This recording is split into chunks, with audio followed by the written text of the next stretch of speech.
Profil Natalia Rusli, pengacara jadi tersangka penipuan korban Indosuria, viral bak disegani polisi. Inilah profil Natalia Rusli, seorang pengacara yang kini jadi tersangka penipuan penggelapan dana korban KSP Indosuria.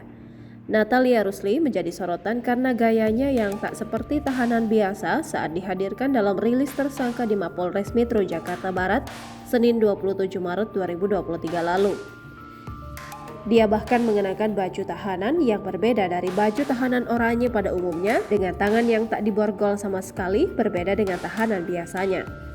Diketahui sebelumnya, Natalia Rusli menyerahkan diri ke Polres Metro Jakarta Barat setelah menjadi DPO selama 4 bulan pada Selasa 21 Maret 2023. Natalia Rusli bak digadang-gadang menjadi salah satu pengacara yang disegani oleh polisi. Hal ini lantaran ia disebut menyimpan rahasia terkait penyimpangan yang diduga kerap terjadi di lingkungan polisi.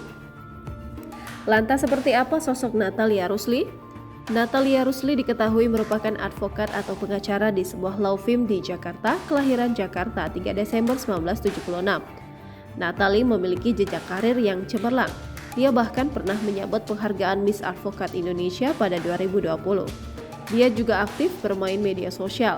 Natalia Rusli bahkan kerap membagikan video di kanal YouTube pribadinya bernama Natalia Rusli Official.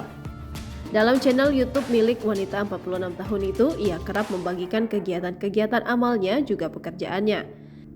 Diketahui ia mengenyam pendidikan di Fakultas Hukum Universitas Timbul Nusantara IBEK Jakarta Barat.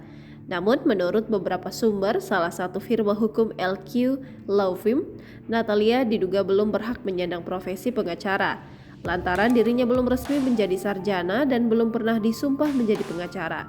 Tetapi, Natalia Rusli tercatat sebagai anggota sekaligus pengurus organisasi advokat Pergerakan Advokat Seluruh Indonesia DKI Jakarta.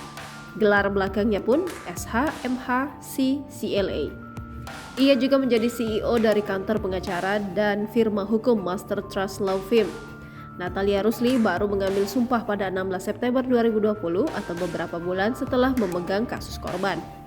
Dalam karir profesionalnya, Natalia Rusli terkenal atas keberhasilannya menangani kasus khusus kepada sebanyak 30.000 jamaah umroh korban First Travel. Natalia Rusli tercatat pernah membuat laporan kepada KPAI sebab kedua anaknya bernama Dilan dan Darlin mendapatkan sejumlah teror. Jangan lupa subscribe, share, komen, dan like ya!